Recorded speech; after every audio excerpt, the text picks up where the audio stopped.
Hey, how's it going? It's the Prairie Dunker here, back with another video podcast. Whether you're listening or tuning in on YouTube, welcome.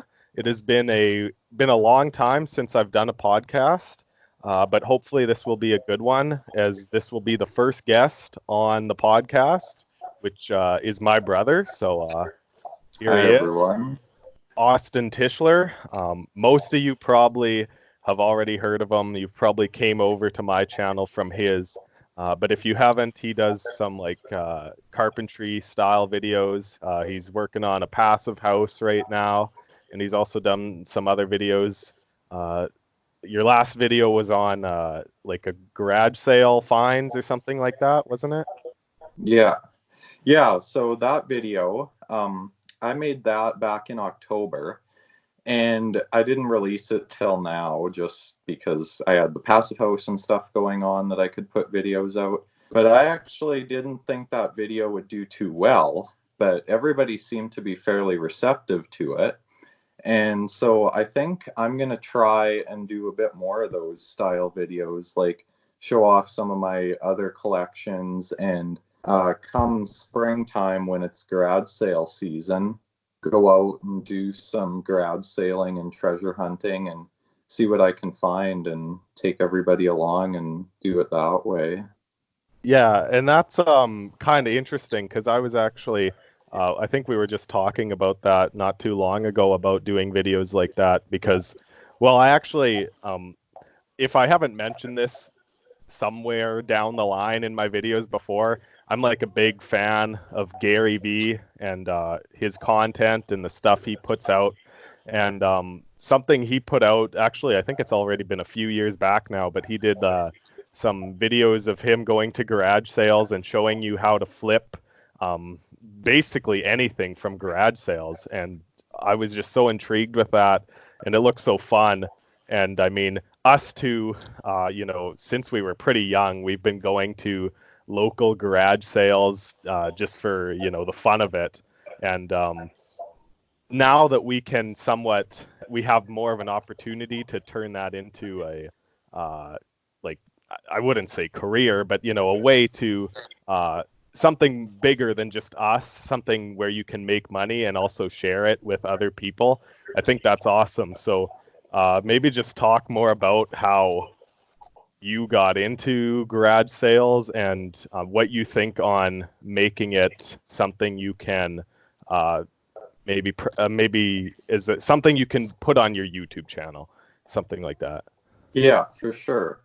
So I've kind of been into, treasure hunting and antiques and that sort of thing for as long as I can remember. I can't really remember a certain instance that got me interested in that, but it's always been something that's intrigued me. And I remember being really young, like, walking around town during the townwide garage sale or whatever.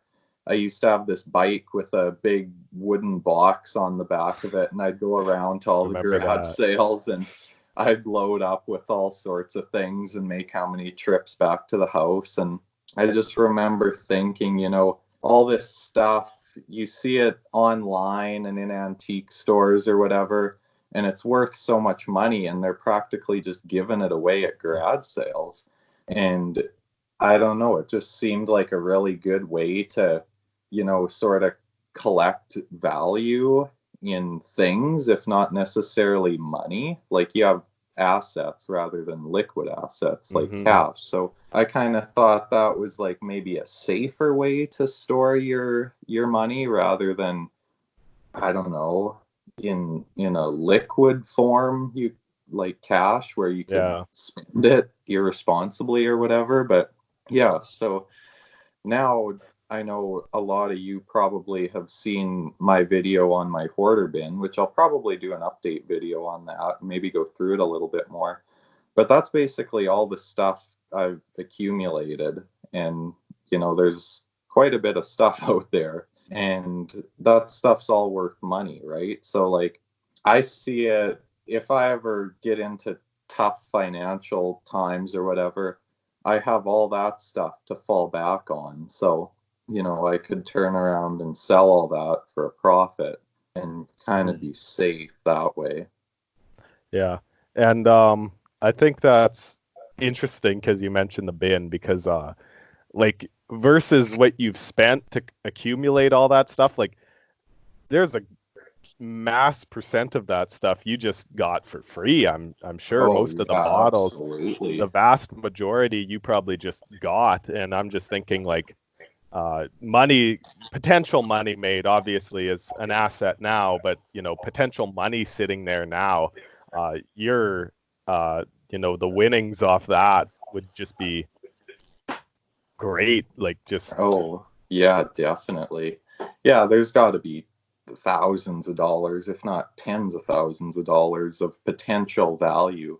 Like if you were to find the right buyer for every single thing, like go through, itemize every single thing, easily tens of thousands. Like yeah, easy. that's cool because I remember when I was younger, I didn't really get the whole antique thing necessarily, and I wasn't. Maybe it's just because I wasn't educated. That's not what I was interested in. But since I took interest in the buy and sell kind of flipping aspect of it in a different way, I've uh, learned to appreciate it way more and see the value in it. So where you found value in like antiques and stuff, that's your expertise. I mean, that's like what you know. Mhm. For me though, I've kind of found my expertise is like shoes and stuff. Like, well, honestly, just shoes for the most part. But anything in that kind of realm of sports or fashion, anything that kind of mixes in with that, I have knowledge in, and I found a way to kind of make that my little flipping thing. So I was just gonna say the other day I just you know, went to a thrift store kind of thing, like it's a consignment shop called Plato's Closet, and I bought like a pair of shoes for $25, and they're worth. I searched them up on you know, some of my eBay and stuff like that, and they go for like $180 to $200, and I mean that's just like an easy flip, and it's crazy because there's stuff like that sitting right here in front of everyone, just you know, gold mines ready to be, you know, discovered where it comes to that. And it really just comes down to the dedication to put the work in and just, you know, find those, like educate yourself, you know, go down a route that you enjoy and then find the deals. Like that's as simple as it is. Like, Yeah, a little story I have. Working in Lloydminster on the Passive House, I was laying in bed one night bored, scrolling through Kijiji just to see what's for sale there. I find some Coke collectibles, and I don't know if anybody remembers those light up styrofoam Coke bottles that they'd give out at the torch races. Anyways, I found a collection of, 2010 Olympic Coke memorabilia. There was one of those light up bottles and three aluminum bottles and then some flags and stuff for $25. And I remember ever since 2010, I wanted one of those light up bottles, but I never went to a torch race, and they were going for like $200 on eBay. And I was like, well, I'm never going to be able to afford one of those. And then I come across this one. So I look on eBay to see what they're going for. And they're still going for between, like $100, $150, $200. So I'm like, well, I better pick this up. So I scored that whole box of stuff for $25. oh yeah, like it's just stuff sitting right there. And like when you know, everyone's got like something. That's the thing that's good about like garage sales or just buy and sell. Like there's always someone selling something in, you know, a range. Like everyone has some sort of knowledge in something, like whether there's electronics or antiques or shoes. Everyone knows something about something, and everyone can identify value in their thing. And yeah, I think garage sales are just underrated in that sense because I know it's fun to just, you know, look around. You get to, you know, see what people have, talk to different types of people.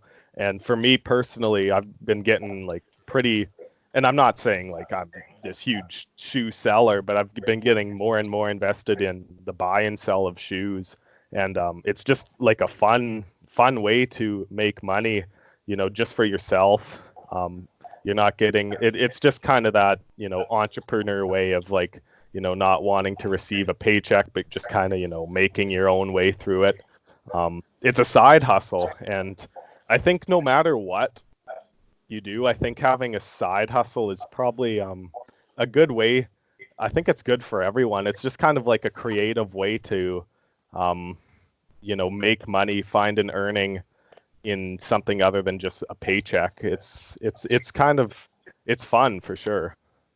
Yeah. And like, I always think, like, the way I think about being employed, you can't really become rich being employed. Like, if you're just an average worker, like if you're a CEO of a company or something, yeah, sure. But even if you worked 24 hours a day, say you're making, I don't know, $20 an hour or something, doing some janitor job. Even if you work 24 hours a day, there's still there's a maximum amount of money that you can make.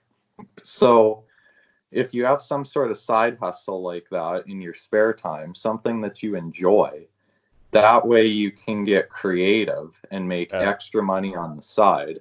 And if you find it to be auspicious enough, then you could maybe even take it full time and do that and expand more and more and then you're really doing what you love and it doesn't feel like work. Yeah, and I want to dive into kind of the second part of this, and I think this is pretty new with social media and technology, but like before, these side hustles were just kind of something you could do to make money, but now you can even promote your own brand, and you can make your side hustle, you can post your side hustle, you can post what you do on different platforms, and you can find you can create a community there, create an audience just by basically showing off what you're doing. And so not only can you be doing the side hustle, but you can also be making content with it, and therefore creating like a kind of personal brand, which I think is kind of the modern goal in a society where we have a lot of things, most things we have, we're in a good place, I guess I should say, for the most part. Overall, we're at a point now where like the majority of people can kind of choose what they want to do in life and pick a path, and that's where this kind of need to promote yourself, who you are, is kind of coming in more than I think it ever has been. It's interesting because it's kind of an idea I always noticed in a way, but I was I'm in university, and today I was in my intro to business class, and we were talking about entrepreneurship, which is kind of funny, but yeah, right. But the guy, Kind of the professor ironic. says it is, but the professor was talking about how like generations before, there was like kind of a farmer or like a doctor, like your options were a lot more limited, especially in an area like this. Like a lot of people who were born on farms, that's like what they did. A lot of what you were born into is that's what you were going to do. A lot of your parents had probably a very, very great, very large influence on it. And he was just kind of talking about how now that we have such a broad spectrum that you can get lost in what you really want to do. And that's where just kind of promoting who you are and what you do on a media platform is taking over, because it allows you to do basically whatever you want, but still kind of make a living off it in a way. There's like tons of people who kind of just do everything, right? And they're YouTubers who just kind of do everything, right? In like vlogs or whatever, and their lives are just kind of being sold to you in a way. It's kind of amazing. Yeah, that's the thing that I find with social media. Like, I think without it, like, I'd be in a totally different place. Like, being able to be on social media, at least for me, like in a small town, it's kind of hard to fit in. Like, I don't really fit into the typical, like partying, drinking, sports, like none Exactly. of that. That's not for me, right? So being able to, put yourself out there and connect with people whose philosophies are more congruent with your own is really helpful in, gaining a better understanding of whatever it is that you're doing. So, like when I go on YouTube or whatever, like I'm not only making money off the YouTube, but if I have like a side project or whatever, making money off that, it's really easy to expand and, help yourself grow in that regard. And it's kind of funny, just recently I got on TikTok, another Yeah. social media platform, and that's not really connected to my YouTube. Like I know my Instagram is directly connected to my YouTube and Facebook, like my business accounts, but TikTok is just kind of like a more comedic side. But Well, all those that's different still the social. that's the that's what TikTok is right now. I guess it hasn't grown maybe to just a general platform. It's still Mhm. kind of in its stages of just being a funny thing. Yeah. And being able to be on all these platforms and really get out there and gain a following, that helps a lot.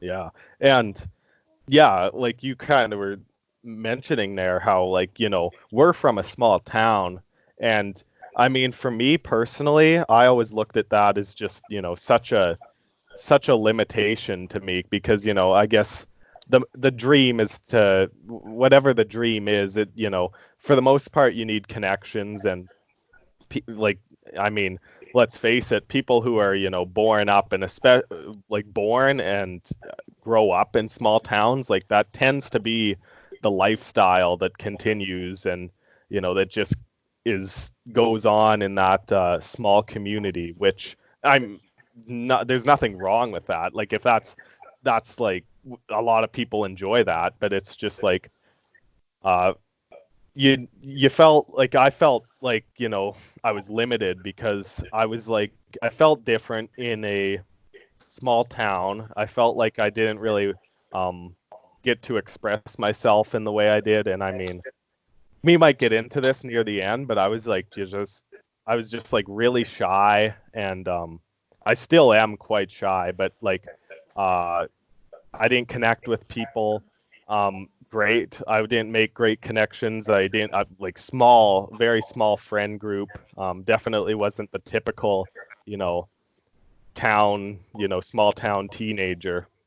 But I think that, anyone now, it's like the blessing of social media is that it doesn't matter where you are, as long as you have access to the internet and, a device to post on, like you can get out there. You are globally available. And I think that's awesome because I think what a lot of people fail to see and what I'm beginning to see is that like now that we have the ability to make we can be global no matter where we are, really. Those places that are not, big, they aren't Hollywood, they aren't New York, they aren't the big places where, people are, making their brands, making their like, you know, making livings as famous people in a way. I wouldn't even say famous, but just people who you know, create their brand. Usually those are the centers they live in.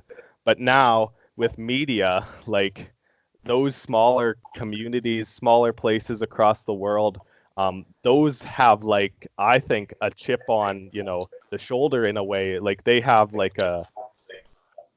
something that those, big places don't have now because you know, everyone knows Hollywood movie stars or, the big, everyone knows those areas, right? And, somewhere like here, Saskatchewan, the prairies, if we can, bring what we have and, put it out on the internet, show, our life, it's something new that nobody's seen before. No one has been able to see that before because, it's just social media is just such a recent thing. But now we can, from anywhere we are, we can show how it is. So I think we have like an advantage in a way, because we can, bring something that has never been seen before until now. Yeah, absolutely. Like, I think, the more different you are and the more interesting things you're doing, the better chance you have of taking off and gaining a following, because it's those things that aren't, normal in a way that get people interested, and it'll make them want to watch you and see what else you have to offer. That's what I was like growing up. I loved playing basketball, and I just loved the culture, just loved everything surrounding basketball. And I always just would get down on myself thinking like, who am I? I'm this, kid from Saskatchewan.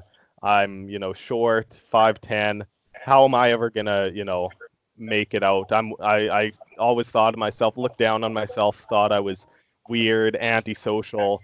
How am I going to be a basketball player? How am I going to, have a meaning? And you know what? I mean, I was short and I found a way to dunk, and then I even made a YouTube channel about it now. And, coming from where it's those stories that are different, and it's those people who stand out.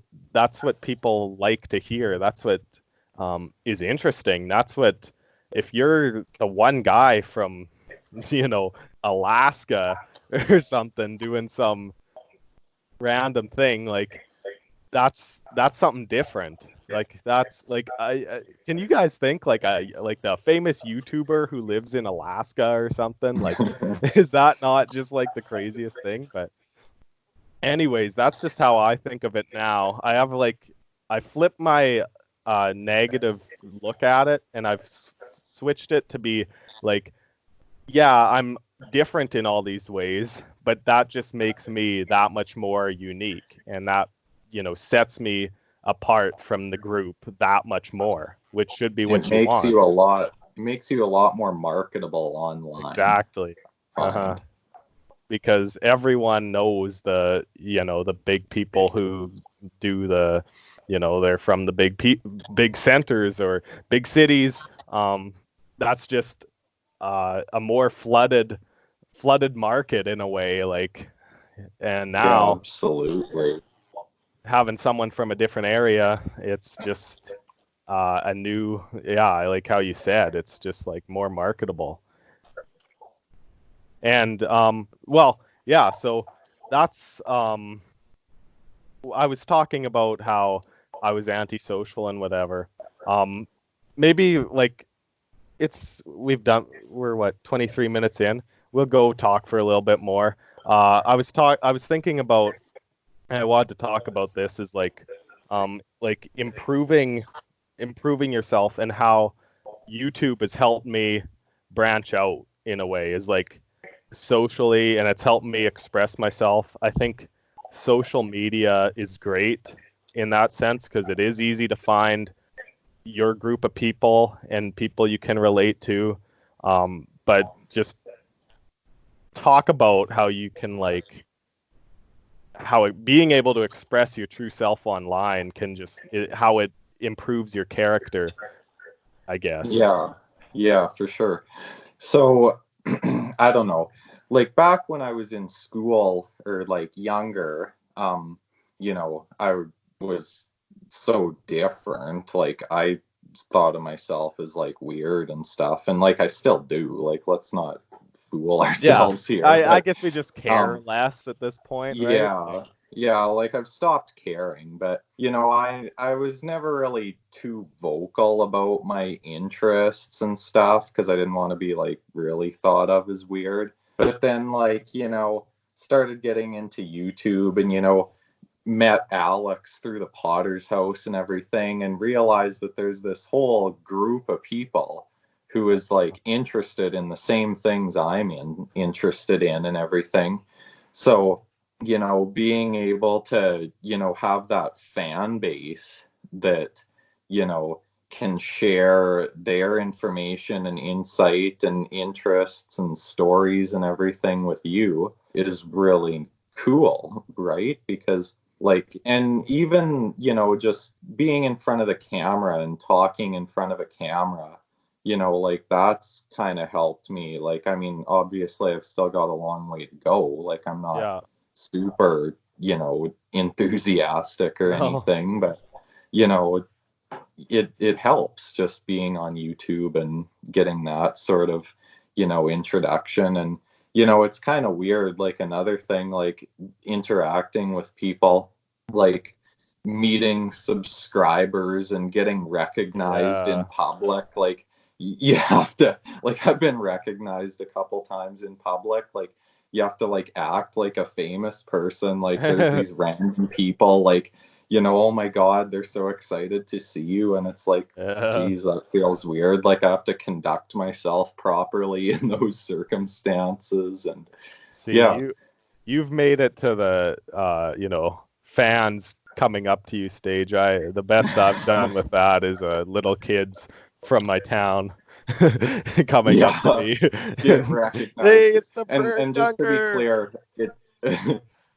it's not in Kerrobert that I get recognized. No, yeah. So it is for me. I'm not worldwide yet. Yeah. But hey, if those kids are watching this and they've made it this far, shout out to you, because you are some true fans. One thing, I never get recognized in Kerrobert. Nobody wants to call me out. You're always the one who gets recognized. I don't think. Well, I got the local guys around here, but nobody wants to admit it. But yeah, for someone who, and I mean, this is kind of, I'm gonna say this just as kind of my last little thing here. This is so lame, but it's just so true to me, and it's it's actually a big step for me, and it's lame, but it's I think it'll just show you guys how how reserved of a person I am, and how how introverted I actually was growing up, and I'm working on it now. But I can talk on this now pretty freely, and that helps me with interactions with people. But I was in class today, and one thing, and I don't think anyone, I mean, there is some people, but there's something that I always dreaded, I always hated, was answering questions in class. I just that was so bad. Yeah, that was a big one. Yeah, and I mean, I honestly, I should say this too. When in grade 2, I think it was, the teacher asked me a question, and I did not say a word, and I was sitting there for about 3 minutes, and the whole class was silent, and the teacher was just looking at me. I would not say a word. At this point in school, I was already in grade 2, and I don't even think I really talked to anybody yet. I was mute. I was absolutely mute. But anyways, I always hated being called on in class, and I would never tell a story in class. There was always the kids who'd always tell their freaking dumb stories. No offense, but they were dumb. But they'd always tell stories. I would never do that. Even if I had a story, a good story that related to what we were talking about, I'd be like, I can't do it, right? Too risky. Yeah, I know. Yeah. It's just it's too much against who people know you as, right? It's too much going out of your shell. But today I was just the professor asked a question to the class or whatever, and it was what are some traits about entrepreneurs or something? It was just a really easy general question, and I just threw an answer out there, just because that's something that's always been so hard for me. And, it's actually incredible how that, like, just that little push I gave myself, how, like, more comfortable that made me. I feel like now I can answer more and more questions in class. And yeah, I'm just going to be real about that because, like, that's something that even to this day is still, like, very hard for me to do is, like, answer a question or, talk to a teacher one-on-one. It's hard for me to do. But yeah, it's like it's all about pushing yourself, just, step by step, just getting to where you need to be. Yeah, you eventually just feel more comfortable and welcomed in the situation, I guess. Yeah, exactly. And I mean, that's my whole thing right now is to just push yourself that little bit each day. Um, no one's gonna change overnight into the person they want to become. Just like how you don't build a business overnight. Um, you know, people. I think that's like the thing, and that's the vibe I get from a lot of people in like in business school. And I'm not in business school. I'm just taking a class in like in the business school.